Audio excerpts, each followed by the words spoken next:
महाकाल आपकी मनोकामना पूरी करे। चैनल को सब्सक्राइब करें। प्राचीन काल की बात है। उज्जैनी, वर्तमान उज्जैन नगर में एक महान शिव भक्त रहता था, जिसका नाम था श्रुति।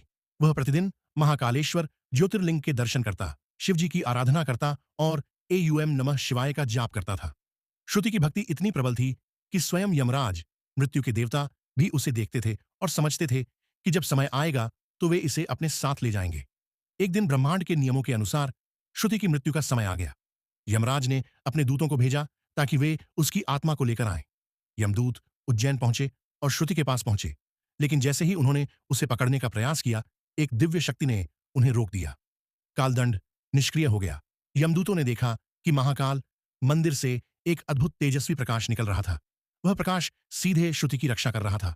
यमदूतों ने तत्काल यमराज को सूचना दी कि वे इस भक्त की आत्मा को नहीं ले पा रहे हैं। यह सुनकर स्वयं यमराज कालदंड, मृत्युदंड के साथ आए।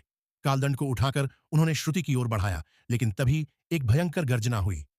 जो महाकाल का भक्त है, उस पर काल का कोई अधिकार नहीं। पूरा वातावरण शिवमय हो गया। स्वयं भगवान महाकाल प्रकट हुए। उनकी आंखों में अग्नि जल रही थी, उनका त्रिशूल कांप रहा था और उनके शरीर से दिव्य ऊर्जा निकल रही थी। यमराज ने हाथ जोड़कर कहा, प्रभु, यह तो ब्रह्मांड का नियम है। मृत्यु का समय निश्चित है और कालदंड अचूक है। यदि यह नियम टूटेगा तो सृष्टि का संतुलन बिगड़ जाएगा।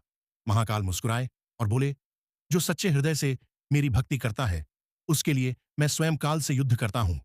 इसके बाद महाकाल ने अपने त्रिशूल से कालदंड को रोक दिया।